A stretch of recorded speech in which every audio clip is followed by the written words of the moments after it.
Support இன்பிசை உங்களை அன்புடன் வரவேற்கிறது. நாம இன்னைக்கு பார்க்க போறது 6th டேர்ம் 1 சயின்ஸ்ல இருக்கக்கூடிய பாடம் 2. இங்க 1 இருக்கு, அது வந்து டைப்பிங் மிஸ்டேக், மாத்திக்கோங்க. விசையும் இயக்கமும் அப்படிங்கிற 2வது பாடத்துக்கான வினா விடைகளுடைய தொகுப்பு தான் நாம இந்த வீடியோல பார்க்க போறோம். இந்த ஒரு வீடியோல பாத்தீங்கன்னா விசையும் இயக்கம் 6th ஸ்டாண்டர்ட்ல இருக்கக்கூடிய இந்த லெசனுக்கு புக் பேக் கொஸ்டின், அப்புறம் பாடத்துல இருக்க கேள்வி, பாக்ஸ் கொஸ்டின் பிளஸ் வந்து மேக்ஸ் எல்லாமே வந்து இதுல உங்களுக்கு கவர் ஆயிடும். மேக்ஸ்ங்கிறது இந்த பாடத்துல அறிவியல் பகுதியில் இருக்கக்கூடிய கணிதங்கள், இது எல்லாமே டோட்டலா உங்களுக்கு கவர் ஆகி 135 கொஸ்டின்ஸ் வந்து இதுல இருக்கு.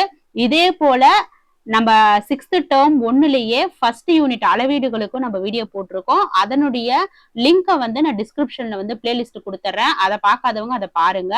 சயின்ஸ் குரூப், அதாவது பேப்பர் 2ல சயின்ஸ் எழுதுறவங்களுக்கு இந்த யூனிட் வந்து ரொம்ப யூஸ்ஃபுல்லா இருக்கும். ஃபர்ஸ்ட் கொஸ்டின், விசை என்றால் என்ன? விசை என்றால் ஒரு பொருளை இயக்கம் அல்லது நிறுத்தம் செய்யும் சக்தி. விசை என்றால் ஒரு பொருளை இயக்கம் அல்லது நிறுத்தம் செய்யும் சக்தி. நியூட்டனுடைய முதல் சட்டம், அதாவது நியூட்டனுடைய முதல் விதி அப்படின்னு சொல்லலாம். நியூட்டனுடைய முதல் விதி என்ன அப்படின்னா இந்த 4 தான். நல்லா ஞாபகம் வச்சுக்கோங்க. எந்த ஒரு கேள்விக்கும் ஆப்ஷனோட வந்து நான் ஆன்சர் சொன்னேன் அப்படின்னா அது உங்க மனசுல பதிஞ்சிடும். அதனால நான் எப்பவுமே ஆப்ஷன் வந்து எந்த ஒரு கொஸ்டினுக்குமே சொல்ல மாட்டேன். உங்களுக்கு ஆப்ஷன் இல்லாம 1-line கொஸ்டினா கொடுத்தா பரவாயில்ல அப்படின்னா மறக்காம கமெண்ட் பண்ணுங்க. அதே மாதிரியே நான் உங்களுக்கு கொடுக்குறேன். நியூட்டனுடைய முதல் சட்டம் இதுல எது? ஒரு பொருள் அதன் நிலைக்கு தொடரும், அதாவது வெளிப்புற விசை இல்லாவிட்டால். இதுதான் இதனுடைய பதில். அடுத்து, இப்ப நான் நகர்த்தும் போது பாத்தீங்க அப்படின்னா ஒவ்வொரு கேள்விக்கும் நீங்க படிச்சிருக்கிறது ரிவிஷன் பண்றதுக்கு யூஸ் பண்ணிக்கோங்க. ஒரு நோட் எடுத்துக்கோங்க. ஃபர்ஸ்ட் கொஸ்டினுக்கு நீங்க கரெக்டா ஆன்சர் பண்ணிருக்கீங்களா, ஏவா பியா சியா? ஒரு செகண்ட் நான் நிறுத்துறேன் தானே, அப்ப நீங்க ஆன்சர் வந்து நீங்க அப்படியே பாத்துட்டே வாங்க. வீடியோ நிறுத்திட்டு நீங்க ஆன்சர் எழுதி அதை செக் பண்ணி பாத்தீங்கன்னா உங்களுக்கு இது ரிவைஸ் பண்ண மாதிரி ரொம்ப யூஸ்ஃபுல்லா இருக்கும். ஒரு பொருளை முன்னோக்கி நகரச் செய்யும் விசை என்ன? ஒரு பொருளை முன்னோக்கி நகரச் செய்யும் விசை தள்ளுதல் விசை. காந்த விசை எங்கு செயல்படுகிறது?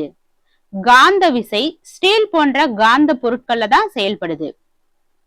இயக்கத்திற்கான முக்கிய அம்சங்களில் ஒன்று அல்லாதது. இங்க இயக்கத்துக்கான முக்கிய அம்சங்கள்ல ஒண்ணு இல்லாதது பாத்தீங்க அப்படின்னா இந்த நிறங்கள் தான். ஒரு பொருள் நிலையான வேகத்தில் நகரினால் மொத்த விசை என்ன ஆகும்? ஒரு பொருள் நிலையான வேகத்தில் நகர்ந்தால் மொத்த விசை என்ன இருக்கும்னா 0 தான் இருக்கும். நியூட்டனின் 2வது சட்டம் சுருக்கமாக எப்படி எழுதப்படும்? நியூட்டனுடைய 2வது விதி எப்படி எழுதப்படும் கேட்டிருக்காங்க. இதெல்லாம் ரொம்ப ரொம்ப இம்பார்ட்டன்டான கொஸ்டின்.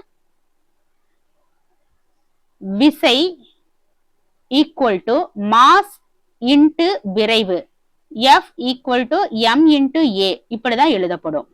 அடுத்து, பொருளின் இயக்கத்திற்கு எதிரான விசை பொதுவாக என்ன என்று அழைக்கப்படுகிறது? பொருளின் இயக்கத்திற்கு எதிரான விசை பொதுவாக என்ன என்று அழைக்கப்படுகிறது? உராய்வு விசைன்னு அழைக்கப்படுகிறது. உராய்வு விசை அதிகமாக இருக்கும் போது என்ன நடக்கும்? உராய்வு விசை அதிகமாக இருக்கும் போது என்ன நடக்கும்? பொருள் மெதுவாக நகரும் அல்லது நின்றுவிடும். பொருள் மெதுவாக நகரும் அல்லது நின்றுவிடும். இரவில் இருந்து பொருளை பூமி நோக்கி இழுக்கும் விசை எது? இரவில் இருந்து பொருளை பூமி நோக்கி இழுக்கும் விசை எது? ஈர்ப்பு விசை, அதாவது புவி ஈர்ப்பு விசை. ஒரு பொருளை நிறுத்தம் செய்யும் முக்கிய விசை எது? ஒரு பொருளை நிறுத்தம் செய்யும் முக்கிய விசை உராய்வு விசை. சுழற்சியை உருவாக்கும் விசையை எப்படி சொல்வது? சுழற்சியை உருவாக்கும் விசையை லீவத்தாக்கம், அதாவது சுழற்சி விசைன்னு சொல்லலாம். 13வது கேள்வி, ஒரு பொருள் இயக்க சக்தி அதிகரிக்கும் போது அது எதை குறிக்கும்? ஒரு பொருளுடைய இயக்க சக்தி அதிகரிக்கும் போது அது எதை குறிக்கும்? இயக்க சக்தி அதிகம், இயக்க சக்தி இணை விளைவு அல்லது இயக்க சக்தி அதிகம், அதை தான் குறிக்கும். ஒரு வண்டி நிலையான வேகத்தில் செலுத்தப்படும் போது தேவைப்படும் மொத்த விசை. ஒரு வண்டி நிலையான வேகத்தில் செலுத்தப்படும் போது தேவைப்படும் மொத்த விசை 0. ஒரு பொருளின் இனர்ஷியா என்றால் அதனை தமிழில் எப்படி கூறலாம்? ஒரு பொருளின் இனர்ஷியா என்றால் அதனை எப்படி தமிழ்ல சொல்லுவாங்க? நிலைமம் அப்படின்னு சொல்லுவாங்க. ஓகேங்களா? பி. 16, விசை அதிகரித்தால் பொதுவாக நடைபெறும் மாற்றம் எது? விசை அதிகரித்தால் பொதுவாக நடைபெறும் மாற்றம் வேகமும் அதிகரிக்கும். நியூட்டனின் மூன்றாவது சட்டம் எதை சொல்கிறது? மொதல் விதி நம்ம பார்த்தோம், இது இரண்டாவது விதி. நியூட்டனுடைய மூன்றாவது சட்டம் எதை சொல்கிறது? ஒவ்வொரு செயலுக்கும் சமமான மற்றும் எதிரான எதிர்விசை உண்டு. விசையை அளவிட பயன்படும் கருவி எது? விசையை அளவிட பயன்படும் கருவி ஸ்பிரிங் அளவுகேணி. 19. ஒரு பொருளின் மாஸ் அதிகமாயினால் அதற்கு அதே விரைவு உண்டாக்க லட்சணம் என்ன? ஒரு பொருளின் மாஸ் அதிகமாயினால் அதற்கு அதே விரைவு உண்டாக்க லட்சணம் என்ன? அதே விரைவில் அதிக விசை தேவைப்படும். ஒரு உருண்ட பொருளின் நகர்வு தடுக்கப்படுவது எந்த விசையால் முக்கியமாக நடக்கிறது? ஒரு உருண்டை பொருளின் நகர்வு தடுக்கப்படுவது எந்த விசையால் முக்கியமாக நடக்கிறது? என்ன விசை? உராய்வு விசை. விசையின் சரியான வரையறை எது? ஒரு விசையினுடைய சரியான வரையறை ஒரு பொருளை நகர்த்தும் சக்தி தான் விசைன்னு சொல்றோம். ஒரு பொருள் ஓடிய பின் திடீரென நிற்கும் போது அதன் உடலில் என்ன நடக்கும்? ஒரு பொருள் ஓடிய பின் திடீரென நிற்கும் போது எதிர்விசை காரணமாக வேகம் குறையும் மற்றும் அது நிற்கும். மண்ணின் ஈர்க்கும் விசை எந்த திசையில் செயல்படுகிறது? மண்ணின் ஈர்க்கும் விசை எந்த திசையில் செயல்படுகிறது? கீழ் நோக்கு, அதாவது பூமியை நோக்கி. பொருளின் நிலைமாற்றத்திற்கு அடிப்படை காரணி எது? பொருளின் நிலைமாற்றத்திற்கு அடிப்படை காரணி விசை. உராய்வு விசையை குறைப்பதன் பயன் எந்த காரணத்திற்கு? உராய்வு விசையை குறைப்பதன் பயன் எந்த காரணத்திற்கு? வாகனம் சீக்கிரம் ஓட உதவும். இயக்கம் என்றால் என்ன? பொருள் தனது நிலையை மாற்றுவதுதான் இயக்கம். 27வது கேள்வி, ஒரு பொருள் திசையை மாற்றுவது எது காரணமாக? எதன் காரணமாக? ஒரு பொருள் திசையை மாற்றுவது வெளி விசையின் காரணமாக. 28, பூமியில் எல்லா பொருள்களையும் கீழ் இழுக்கும் விசை எது? பூமியில் எல்லா பொருள்களையும் கீழ் இழுக்கும் விசை ஈர்ப்பு விசை. அதனால்தான் நம்மள பூமியில இருக்கும் மிதக்காம. விசையை அளவிடும் அலகு எது? விசையை அளவிடும் அலகு நியூட்டன். 30வது கேள்வி, உராய்வு விசை எந்த திசையில் செயல்படுகிறது? உராய்வு விசை எந்த திசையில் செயல்படுகிறது? இயக்க திசைக்கு எதிராக உராய்வு விசை செயல்படுகிறது. 31, ஒரு வண்டி வளைந்து செல்லும் போது அதன் பக்கத்தில் தொழில் செய்யும் விசை எது? அதன் பக்கத்துல செயல்படக்கூடிய அந்த விசை எதுன்னு கேட்டிருக்காங்க. ஒரு வண்டி வளைந்து செல்லும் போது அதன் பக்கத்தில் தொழில் செய்யும் விசை எது? மைய நோக்கு விசை. ஓகேங்களா? அடுத்து, இயக்கத்தின் 3 வகைகள். இயக்கத்தினுடைய 3 வகைகள் நேரியல், சுற்று, அதிர்வு. இயக்கத்தின் 3 வகைகள் நேரியல், சுற்று, அதிர்வு. ஊஞ்சல் முன்பின் ஆடும் இயக்கம் எந்த வகை? ஒரு ஊஞ்சல் முன்னாடி பின்னாடி போயிட்டு வர்றதுக்கான அந்த இயக்கம் எந்த வகையான இயக்கம்?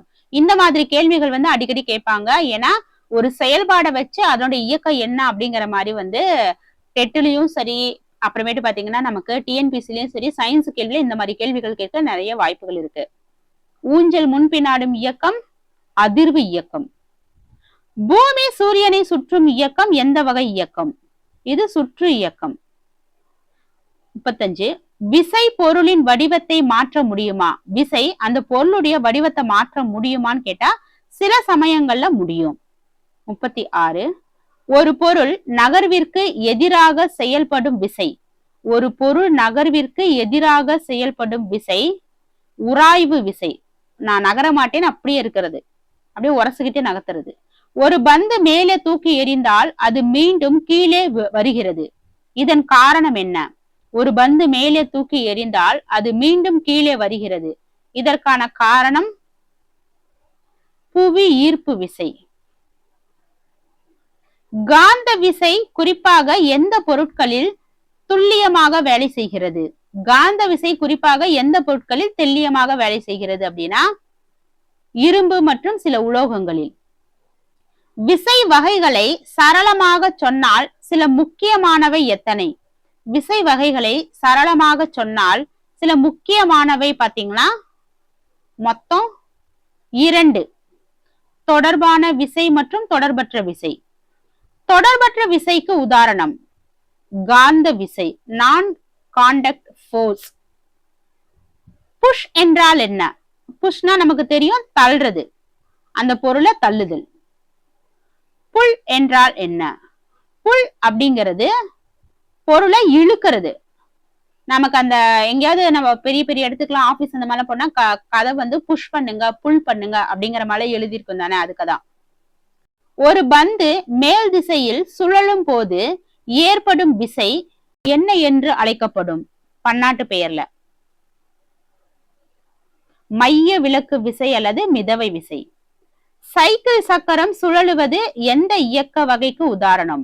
சைக்கிள் சக்கரம் சுழலுவது எந்த இயக்க வகைக்கு உதாரணம்? சுற்று இயக்கம். மழை துளிகள் கீழே விழும் காரணம்? மழை துளிகள் கீழே விழ காரணம் ஈர்ப்பு விசை. உராய்வு விசையை குறைக்க பயன்படுத்தப்படும் ஒரு பொருள் எது? உராய்வு விசையை குறைக்க நமக்கு என்ன பயன்படுத்துறோம்? நம்ம எண்ணெயை பயன்படுத்துவோம். ஏன்னா கதவு சத்தம் கேக்குது அப்படின்னா அந்த கிரீஸ் தடை வருது, இல்லைன்னா எண்ணெய் தடை வருது, அந்த மாதிரி சத்தத்தை குறைக்க. ஒரு பொருள் இயக்கமற்ற நிலையில் இருந்தால் அதன் நிலை என்ன என்று கூறுவர்? ஒரு பொருள் இயக்கமற்ற நிலையில இருந்ததுன்னா நிலைமை, அதாவது ஓய்வு நிலையில இருக்கு. விசை இல்லாமல் பொருள் எப்படி நடக்கும்? விசை இல்லாமல் பொருள் எப்படி நடக்கும்? நிலையான வேகத்தில் தொடரும், வெளிப்புற விசை இல்லாவிட்டால். நிலையான வேகத்துலதான் இருக்கும் அது. மனித உடலில் எங்கு உராய்வு விசை பயனாகிறது? மனித உடலில் எங்கு உராய்வு விசை? நமக்கு மூட்டுக்கள் நகரும் தானே, மூட்டு பகுதிகள்ல மூட்டுக்கள் உரசுது, அப்போ உராயுது. விசை மாறினால் பொருளின் இயக்கம் எப்படி இருக்கும்? விசை மாறினால் பொருளின் இயக்கம் மாறும். ஒரு பந்தை தள்ளினால் அது சில தூரம் சென்று நின்று விடுகிறது. இதற்கான காரணம் உராய்வு விசை. ஒரு பந்தை உருட்டும் போது அது மெதுவாக நிற்கும். இதற்கு காரணம் என்ன? ஒரு பந்தை உருட்டும் போது அது மெதுவாகி நிற்கும். இதற்கு காரணம் உராய்வு விசை. ஒரு வண்டியை தள்ளியவுடன் தள்ளுதலை நிறுத்தினால் அது நிற்கும். இதன் காரணம் என்ன? உராய்வு விசை. இதற்கான காரணம் உராய்வு விசை. ஒரு பந்தை மேலே எறிந்தால் அது மீண்டும் கீழே விழுகிறது. அதற்கான காரணம் முன்னாடி சொன்னோம், புவி ஈர்ப்பு விசை. சைக்கிள் ஓட்டும் போது அது தன்னுடைய வேகத்தை குறைக்கும் முக்கிய காரணம் என்ன? எப்படி அது வேகத்தை குறைக்குது? உராய்வு விசை மூலியமா தான் அதனுடைய வேகத்தை குறைக்குது. காந்தத்தை இரும்பு அருகில் கொண்டு செல்லும் போது என்ன நடக்கும்? காந்தத்தை அது ஈர்க்கும், அதாவது கவரும். காகிதத்தை கீழ் இருந்து இழுத்தால் மேலே வைத்த நாணயம் கீழே விழுகிறது. இதற்கான காரணம் காகிதத்தை கீழ் இருந்து இழுத்தால் மேலே வைத்த நாணயம். முதல்ல நம்ம சின்ன வயசுல வந்து ஒரு பேப்பர் மேல வந்து ஒரு காயினை வச்சிருப்போம், அந்த பேப்பரை மட்டும் டக்குன்னு நம்ம இழுக்கும் போது அந்த காயின் வந்து பாத்தீங்கன்னா கீழே விழும். இது இதற்கான காரணம் என்ன அப்படின்னு சொல்லி கேட்டிருக்காங்க. நிலைத்தன்மை. 58வது கேள்வி, விசை இல்லாத சூழ்நிலையால் பொருளுக்கு நடக்கும் முறை. விசை இல்லாத சூழ்நிலையால் பொருள் நடக்கும் முறை நிலையான வேகத்தில் தொடரும். ஊஞ்சல் முன்னும் பின்னும் ஆடுவதற்கு காரணம் என்ன? ஊஞ்சல் முன்னும் பின்னும் ஆடுவதற்கான காரணம் விசையின் செயல்பாடு மற்றும் தொடக்க சக்தி. இதே கேள்வி முன்னாடி வேற மாதிரி நம்ம கேட்டிருந்தோம். அப்போ ஒரு கேள்வியை 2-3 விதத்துல வந்து கேட்கப்படுது அப்படிங்கறத தெரிஞ்சுக்கிறதுக்காக தான் இந்த கேள்வியை இந்த வகையில நம்ம எடுத்திருக்கிறோம். இது நீங்க புக்கை பாத்தீங்கன்னா புக்கு ஃபுல்லாவே உங்களுக்கு இந்த லெசன் கவர் ஆயிருக்கும். கார் அவசரத்தில் தங்கி விடுவதற்கான காரணங்களில் ஒரு முக்கியமான காரணம் என்ன? உராய்வு விசை. அதாவது சடன் பிரேக் போட்டு நிறுத்துறோம் தானே அதுக்கு. ஒரு உருண்டை சரிவிலே வேகமாக நகர்த்துவதற்கு முக்கிய காரணம். ஒரு மிகப்பெரிய கல்லு, பாறாங்கல் இருக்கு, அதை நம்ம ஒரு குண்டா அந்த கல் இருக்கு, அதை நம்ம நகர்த்துறதுக்கு முக்கிய காரணம் என்ன? புவி ஈர்ப்பு விசை. ஒரு உருண்டை சரிவிலே வேகமாக நகர்த்துவதற்கு, இப்ப மேலெல்லாம் மலை மேல இருந்து அந்த கல்லு வந்து அப்படி உருண்டு கீழே வர்றதுக்கு புவி ஈர்ப்பு விசை தான் காரணம், கீழ் நோக்கி வருது. ஒரு பொருளை தள்ளும் போது ஏற்படும் விசையை எவ்வாறு அழைப்பார்கள்? ஒரு பொருளை தள்ளும் போது ஏற்படும் விசையை தள்ளுதல் விசை என்று அழைப்பார்கள். ஒரு பொருளை இழுக்கும் போது ஏற்படும் விசை இழுத்தல் விசை. பூமி சூரியனை சுற்றி இருக்க காரணம் புவியீர்ப்பு விசை. விஷயாதாரமாக விசை இல்லாமல் ஒரு பொருள் எப்படி நடக்கும்? நிலையான வேகத்துல தொடரும். ஒரு பொருள் கீழே விழும்போது அதன் மீது எதிராக செயல்படக்கூடிய விசை என்ன? காற்று எதிர்ப்பு விசை. 67. ஒரு உருண்ட பந்து மெதுவாகிய போது எந்த விசை அதிகரிக்கிறது? ஒரு உருண்ட பந்து மெதுவாகிய போது எந்த விசை அதிகரிக்கிறதுன்னு பார்த்தோம்னா உராய்வு விசை அதிகரிக்கும். விசை இல்லாமல் ஒரு பொருளை நகர்த்த முடியுமா? விசை இல்லாம ஒரு பொருளை நகர்த்த முடியுமான்னு சொல்லி பாத்தீங்கன்னா முடியாது. காந்த விசை எந்த தூரத்திலும் ஒரே போல செயல்படுமா? எல்லா துருவங்களிலும் ஒரே போல் இல்ல. சரிங்க, தப்பா சொல்லிட்டேன். கரெக்ட். எல்லா துருவங்களையும் ஒரே மாதிரி இல்ல. தூரம் அதிகமாகும் போது அதனுடைய பலமும் குறையும். மெல்லிய மேற்பரப்பில் உராய்வு விசை எப்படி இருக்கும்?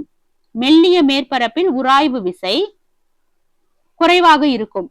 இந்த லெசன் சயின்ஸ்னாவே கொஞ்சம் போர் அடிக்கிற மாதிரி தான் இருக்கும். வேற வழி இல்ல. சயின்ஸ் குரூப்ல இருக்கிறவங்க இதை படிச்சுதான் ஆகணும். அதனால கொஞ்சம் கான்சென்ட்ரேஷன் பண்ணி இதெல்லாம் கொஞ்சம் பாருங்க. அடுத்து கடின மேற்பரப்பில் இதுக்கான விடை குறைவாக இருக்கும். மெல்லிய மேற்பரப்பில் உராய்வு விசை எப்படி இருக்கும்? குறைவாக இருக்கும். கடின மேற்பரப்பில் உராய்வு விசை என்னவாக இருக்கும்னா அதிகமா இருக்கும். ஒரு கல் மற்றும் பருத்தி ஒரே நேரத்தில் திறந்த இடத்தில் விடப்பட்டால் முதலில் எது விழும்? கல்லுதான் சீக்கிரமா விழுகும். காற்று எதிர்ப்பு காரணமா. 73. காற்று இல்லாத இடத்தில் கல் மற்றும் பருத்தி ஒரே நேரத்தில் விடப்பட்டால் என்ன ஆகும்? அதே கேள்விதானா? இரண்டும் ஒரே நேரத்தில் விழும். நல்லா பாருங்க. மேல கேட்ட கேள்வி ஒரு கல் மற்றும் பருத்தி ஒரே நேரத்தில் திறந்த இடத்தில் விடப்பட்டால் முதலில் எது விழும்னு கேட்டிருக்காங்க. கல்லு. காற்று இல்லாத இடத்தில் கல் மற்றும் பருத்தி ஒரே நேரத்தில் விடப்பட்டால் என்ன நடக்கும்? இரண்டும் ஒரே நேரத்துல விழும். இதுக்கு என்ன வித்தியாசம்? காற்று இல்லாத இடத்துல, இங்க திறந்த இடத்துல. ஓகேங்களா? காற்று இல்லாத இடத்துல ரெண்டையுமே ஒட்டா வச்சோம்னா ரெண்டுமே சமமா கீழே விழும். ஒரு உருளும் பந்தை நிறுத்த என்ன விசை முக்கியமாக பயன்படும்? உராய்வு விசை. பொருளின் வடிவத்தை மாற்றக்கூடிய விசை எது? ஒரு பொருளுடைய வடிவத்தை மாற்றுறது தள்ளுதல் அல்லது செருக்கப்பட்ட விசை. பொருளினுடைய வடிவ மாற்றம் ஏற்படக்கூடும். இது ஒரு பொருளை நகர்த்தவோ நிறுத்தவோ செய்யும் காரணி எது? விசை. நல்லா ஞாபகம் வச்சுக்கோங்க. ஒருவேளை கொஸ்டின் ஆன்சர் உங்களுக்கு புரியலன்னா அந்த புக்கை ஃபுல்லா அந்த லெசனை நீங்க ரீட் பண்ணிட்டு வாங்க. அப்பதான் உங்களுக்கு புரியும்.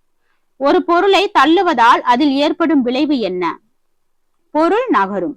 ஒரு பந்தை மேலே எறிந்தால் அது மீண்டும் கீழே விழுவது எதனால்? ஒரு பந்தை மேலே எறிந்தால் அது மீண்டும் கீழே விழுவது ஈர்ப்பு விசை.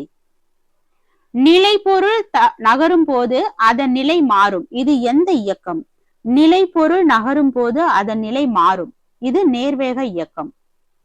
கதவை திறப்பது எந்த வகை விசையின் உதாரணம்? கதவை திறக்கிறது இழுக்கு விசை. உராய்வு விசை எந்த நேரத்தில் பொருளின் இயக்கத்தை தடுக்கிறது? உராய்வு விசை பொருள் நகரும் போது. ஒரு பொருளின் வடிவம் மாற செய்யும் விசை எது? இழு விசை. சைக்கிள் சக்கரம் சுழலுவது எந்த வகை இயக்கம்? சுழல் இயக்கம். பூமியின் ஈர்ப்பு விசை எதை நோக்கி செயல்படுகிறது? மையத்தை நோக்கி. விசை செயல்படும் போது பொருளில் ஏற்படும் மாற்றம் வடிவம் அல்லது இயக்க மாற்றம். பொருளை நின்ற இடத்திலிருந்து நகர்த்துவது எந்த விசையின் உதாரணம்? தள்ளும் விசை. காந்தம் இரும்பை இழுப்பது எந்த விசை? காந்த விசை. ஒரு பொருள் நகரும் போது திடீரென நிற்கும் காரணம். ஒரு பொருள் நகரும் போது திடீரென நிற்க காரணம் உராய்வு விசை. ஒரு பந்து உருட்டி செல்லும் திசை மாற்றம் பெறுவது எதனால்? ஒரு பந்து உருட்டி செல்லும் திசை மாற்றம் பெறுவது மற்றொரு விசை செயல்படுவதால். பூமியின் மேற்பரப்பில் பொருள் எடை அதிகமா அல்லது குறைவா? பூமியின் மேற்பரப்பில் பொருளின் எடை அதிகமா அல்லது குறைவா? அதிகம். உராய்வு விசை அதிகமானால் பொருள் நகர்வது எப்படி இருக்கும்? உராய்வு விசை அதிகமானால் பொருள் நகர்வது மெதுவாக இருக்கும். தட்டில் இருக்கும் புத்தகத்தை தள்ளும் போது நகரவில்லை என்றால் என்ன? தட்டில் இருக்கும் புத்தகத்தை தள்ளும் போது நகரவில்லை என்றால் உராய்வு விசை அதிகம். நிலை பொருளை இழுத்தால் அது நகரும். இதனால் என்ன நிகழ்கிறது? விசை செயல்பட்டது. பொருளை மேலே எறிந்த பின் அது நின்று கீழே விழுவது எந்த விசையால்? ஈர்ப்பு விசையால். ஆட்டோ, கார் போன்றவை நகர்வதற்கு காரணம் இயந்திர விசை. சைக்கிளை ஓட்டும் போது காற்று எதிர்த்து தள்ளுவது எதனால்? காற்று எதிர்ப்பு விசை. விசை இல்லையெனில் பொருள் எப்படி இருக்கும்? ஓய்வில இருக்கும். நிலை விசையின் காரணமாக என்ன நிகழ்கிறது? நிலை விசையின் காரணமாக பொருள் நிற்கும். விசை எவ்வாறு அளவிடப்படுகிறது? விசை நியூட்டனில் அளவிடப்படுகிறது. சுழல் இயக்கத்தின் உதாரணம் எது? சுழல் இயக்கத்தின் உதாரணம் பூமி தன் அச்சில் சுழலுவது. ஒரு பந்தை மேலே எறிந்தால் அது மீண்டும் கீழே விழ காரணம் ஈர்ப்பு விசை. ஒரு சில கேள்வி திரும்ப திரும்ப வந்திருக்கு, அது உங்களுக்கு ஞாபகப்படுத்திக்க ஈஸியா இருக்கும். சைக்கிள் சக்கரம் சுழலும் போது அது எந்த வகை இயக்கம்? சுழல் இயக்கம். கதவை திறக்கும் மனிதன் செயல்படும் விசை இழுக்கும் விசை. சாலையில் ஓடும் கார் எந்த வகை இயக்கத்தை காட்டுகிறது? நேர்வேக இயக்கத்தை. சாலையில் ஓடும் கார் எந்த வகை இயக்கத்தை காட்டுது? நேர்வகை இயக்கம். பூமி சூரியனை சுற்றக்கூடிய இயக்கம் வட்ட இயக்கம். பந்து மெதுவாக நின்று விழும் போது எந்த விசை செயல்படுகிறது? உராய்வு விசை. மெதுவானாவே உராய்வு விசைதான். காந்தம் இரும்பை இழுக்கக்கூடிய விசை காந்த விசை. இதுவும் ஆல்ரெடி பார்த்தோம். ரப்பர் வளைந்து இருப்பதை பார்த்தால் எந்த விளைவு நிகழ்கிறது? வடிவ மாற்றம். ரப்பர் வளைந்து இருப்பதை பார்த்தால் எந்த வகையான விளைவு ஏற்படுதுன்னு பாத்தீங்கன்னா வடிவ மாற்றம் ஏற்படுது. காற்றில் பறக்கும் காகித விமானத்திற்கு எதிராக செயல்படும் விசை எது? காற்று எதிர்ப்பு விசை. ஊஞ்சலில் ஆடும் குழந்தை எந்த வகை இயக்கத்தை செய்கிறது? ஊஞ்சலில் ஆடும் குழந்தை அதிர்வு இயக்கம், திசை மாற்றும் இயக்கம். மேசையில் வைக்கப்பட்ட புத்தகம் எதனால் நிற்கிறது? உராய்வு விசை. சரிங்க, ஈர்ப்பு விசை. வண்டியை தள்ளும் மனிதன் எந்த விசை செயல்படுத்துகிறான்? வண்டியை தள்ளும் போது தள்ளும் விசை. கயிறு இழுக்கும் போட்டியில் செயல்படும் விசை இழுக்கும் விசை. மழை துளிகள் பூமியில் விழும்போது எந்த விசை செயல்படுகிறது? ஈர்ப்பு விசை. விசிறி சுழலும் போது எந்த வகை இயக்கம் காணப்படுகிறது? சுழல் இயக்கம். மண்ணில் கல் இழுக்கப்பட்ட போது ஒலி கேட்கப்படும் காரணம் எது? உராய்வு விசை. மேசையில் பென்சில் தள்ளும் போது செயல்படும் விசை எது? தள்ளும் விசை. குழந்தை பந்தை எறியும் போது செயல்படக்கூடிய விசை தள்ளும் விசை. சுழலும் சக்கரம் எந்த வகை இயக்கத்தை குறிக்கிறது? சுழலும் சக்கரம் சுழல் இயக்கம். பூமி தன் அச்சில் சுழல்கிறது என்றால் எந்த வகையான இயக்கம்? சுழல் இயக்கம். அடுத்து கணிதம் சார்ந்த வினாக்கள். விசையம் இயக்கம் பாடத்தில் இருக்கக்கூடிய கணிதம். வேகம்னா தூரம் வகுத்தல் நேரம், டிஸ்டன்ஸ் டிவிஷன் டைம். ஒரு சைக்கிள் 60 கிலோமீட்டர் தூரத்தை 3 மணி நேரத்தில் சென்றால் அதன் வேகம் எவ்வளவு? 20 கிலோமீட்டர். வேகம்னா நம்ம 60 வந்து 1 3 3 2 3 6 அப்ப 20 2 0 அப்ப 20 கிலோமீட்டர் வேகத்துல அது கிடக்குது மணிக்கு. ஒரு கார் 80 கிலோமீட்டர் மணி வேகத்தில் 4 மணி நேரம் சென்றால் சென்ற தூரம், இது வந்து தூரம் கேட்டாங்கன்னா வேகத்தையும் நேரத்தையும் பெருக்கிக்கணும். அப்போ 8 32 320 கிலோமீட்டர். அடுத்து 123வது கேள்வி. ஒரு மாணவன் 10 கிலோமீட்டர் தூரத்தை 2 மணி நேரத்தில் கடந்தால் அல்லது நடந்தால் அவருடைய வேகம் என்ன? 5 கிலோமீட்டர். 10 வந்து 2ஆல நம்ம டிவைட் பண்ணோம்னா 2 10 அப்ப 5 கிலோமீட்டர். ஒரு ரயில் 90 கிலோமீட்டர் மணி வேகத்தில் சென்றால் 150 கிலோமீட்டர் தூரம் செல்ல எவ்வளவு நேரம் ஆகும்? இப்ப நேரம் கேட்டிருக்காங்க. நேரம் கேட்டாங்கன்னா தூரத்தையும் வேகத்தையும் வகுத்துக்கணும். அப்போ 150 2 18 0 அப்போ 2 மணி நேரம். ஒரு கார் 60 கிலோமீட்டர் மணி வேகத்தில் 5 மணி நேரம் சென்றால் தூரம் கேட்டிருக்காங்க. தூரம் கேட்டா என்ன பண்ணிக்கணும்? பெருக்கிக்கணும். இதுவே என்ன கேட்டிருக்காங்க? தூரம் கேட்டா பெருக்கிக்கிறோம். இதுவே பாத்தீங்கன்னா நேரம் கேட்டா வகுத்துக்கணும், நேரத்தை வகுத்து தான் நம்ம செயல்படணும் அப்படிங்கிற மாதிரி ஞாபகம் வச்சுக்கோங்க. இதுவே தூரத்தை கேட்டாங்கன்னா பெருக்கிக்கோங்க, எல்லா தூரத்தையும் நம்ம பெருக்கிக்கிறோம் அப்படின்னு ஞாபகம் வச்சுக்கோங்க. கொடுக்கிற மதிப்பை பெருக்கிக்கோங்க தூரத்தை கேட்டா. ஒரு இது 5030 300 கிலோமீட்டர். ஒரு சைக்கிள் 30 கிலோமீட்டர் தூரத்தை 2 மணி நேரத்தில் சென்றால் சராசரி வேகம் என்ன? இப்ப இது எப்படி பண்றோம்? வேகம்னு கேட்டாங்க, நம்ம தூரத்தையும் நேரத்தையும் வகுத்துக்கிறோம். இதுவும் அப்படிதான். அப்போ 30 நம்ம 2ஆல வகுக்கும் போது 15 கிலோமீட்டர், 127. 45 கிலோமீட்டர் மணி வேகத்தில் சென்ற வாகனம் 3 மணி நேரம் பயணம் செய்தால் சென்ற தூரம், வேகத்தையும் நேரத்தையும் பெருக்கிக்கணும். 5 5 நாமும் 12 மொத்தம் 135. இது ரெண்டையும் நம்ம மல்டிபிள் பண்ணிக்கிறோம். ஒரு நபர் 12 கிலோமீட்டர் தூரத்தை 4 மணி நேரம் நடந்தால் வேகம் எவ்வளவு? இதை நம்ம வகுத்துக்கிறோம். 12 4ஆல வகுத்தோம்னா 3 12, 3 கிலோமீட்டர் பராபர் 129. 100 கிலோமீட்டர் தூரத்தை 2 மணி நேரத்தில் கடந்து வந்தால் வேகம் என்ன? அதேதான் வகுத்துக்கிறோம். 100 2ஆல வகுத்தோம்னா 50 கிலோமீட்டர். 130வது கேள்வி. ஒரு கார் 72 கிலோமீட்டர் மணி வேகத்தில் சென்றால் வினாடிக்கு மீட்டர் அளவில் வேகம் என்ன அப்படிங்கறத கொஸ்டின் கேட்டிருக்காங்க. ஃபர்ஸ்ட் ஒரு கிலோமீட்டர் பை மணியை மீட்டர் பை செகண்டா நம்ம மாத்தணும். அப்ப இது எப்படி மாத்துவோம்னு சொல்லி பார்த்தோம் அப்படின்னா, ஒரு கிலோமீட்டருக்கு பாத்தீங்கன்னா 1 கிலோமீட்டருக்கு 1000 மீட்டர். ஓகேங்களா? 1000 மீட்டர். அப்ப இத நம்ம எங்க எத்தனை கொடுத்திருக்காங்க? 72 கிலோமீட்டர் கொடுத்திருக்காங்க. அப்ப 72 கிலோமீட்டர் நம்ம எப்படி கன்வே பண்ணணும்? 72 இன்ட்டு 1000. இத பண்ணோம் அப்படின்னா நமக்கு 72,000 வரும். ஓகேங்களா? இடம் பத்தல, அதனால நான் அழிச்சிடுறேன். இப்ப நமக்கு என்ன கிடைச்சிருக்கு? கிலோமீட்டர் பை மீட்டர் பை செகண்டா நம்ம மாத்திட்டோம். அது எவ்வளவு இருக்கு? 72 இருக்கு, 72,000 இருக்கு. ஓகேங்களா? இப்போ அதே மாதிரி மணிய வினாடியா நம்ம ஃபர்ஸ்ட் மாத்தணும். 1 மணி நேரத்துக்கு எத்தனை நிமிஷம்? 60 நிமிஷம். அதே மாதிரி ஒரு நிமிஷத்துக்கு எவ்வளவு செகண்ட்? 60 செகண்ட். அப்ப இது ரெண்டையும் நம்ம பெருக்கணும் அப்படின்னா நமக்கு 6 36, 3600, 2 0 இருக்கு. இப்போ 3600.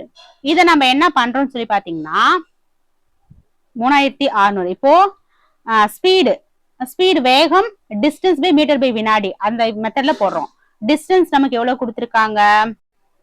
72,000 பை 3600. இதை அடிச்சா இந்த ஒரு 0, இந்த ஒரு 0, இந்த ஒரு 0, இந்த ஒரு 0 கேன்சல் ஆயிடுச்சுன்னா பேலன்ஸ் நமக்கு இருக்கிறது 720 பை 36. ஓகேங்களா? இப்போ 700, நல்லா பாருங்க, 720 பை 36 நம்ம எப்படி அடிக்கலாம்? 1 2 மிச்சம் 1 இருக்கு, 8 2 16, 3 2 6 மிச்சம் 1 இருக்கு, 6 2 12 0, 2 9 18, 4 9 36, அப்போ 40. 1 2 2 2 4, இப்போ 0. அப்ப ஆன்சர் பாத்தீங்கன்னா 20 மீட்டர் பை செகண்ட். பி தான் ஆன்சர். ஓகேங்களா? அடுத்து பாருங்க, மீட்டர் பை செகண்ட். 131வது கேள்வி. ஒரு கார் 54 கிலோமீட்டர் மணி வேகத்தில் 2 மணி நேரம் சென்றால் சென்ற தூரம் என்ன? 108. எப்படின்னு பாருங்க, தூரம் கேட்டிருக்காங்க, வேகம் இன்ட்டு நேரம். 54 இன்ட்டு 2 போட்டோம்னா 108 கிலோமீட்டர். 132வது கேள்வி. ஒரு நிமிடம் 60 வினாடி ஒரு வண்டி 30 மீட்டர் பை செகண்ட் வேகத்தில் சென்றால் 2 நிமிடத்தில் சென்ற தூரம் எவ்வளவுன்னு கேட்டிருக்காங்க. 2 நிமிடத்துக்கு 1 நிமிஷத்துக்கு 60 செகண்ட். அப்போ 2 நிமிஷம் அப்படின்னா 120 வினாடி. டிஸ்டன்ஸ் பாத்தீங்க அப்படின்னா 30 இன்ட்டு 120. இது எல்லாத்தையும் நம்ம பெருக்கணும் அப்படின்னா நமக்கு என்ன கிடைக்குது? 3600.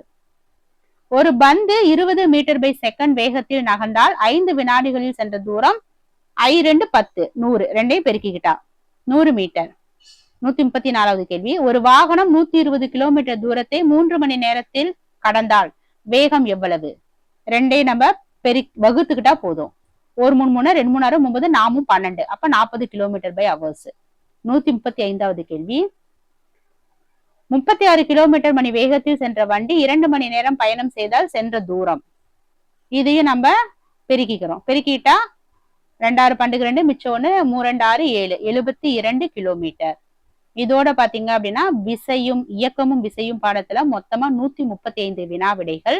இது கிட்டத்தட்ட ஃபுல்லாவே கவர் ஆயிடுச்சு. எதுவுமே உங்களுக்கு வந்து விடுபடல. Book back question, box question, அப்புறம் மேக்ஸ் எல்லாமே நம்ம கவர் பண்ணியிருக்கோம். இதே போல வேற என்ன பாடத்துக்கு சோசியலுக்கு உங்களுக்கு வேணுமா, தமிழ் வந்து 6th இருந்து உங்களுக்கு வேணுமா அப்படிங்கறத மறக்காம கமெண்ட் பண்ணுங்க. இந்த வீடியோ உங்க ஃப்ரெண்ட்ஸுக்கும் ஷேர் பண்ணுங்க. மறக்காம நம்ம சேனலை சப்ஸ்கிரைப் பண்ணிக்கோங்க. அப்பதான் நான் போடுற வீடியோ எல்லாமே உங்களுக்கு அடுத்தடுத்து வரும். தேங்க்யூ.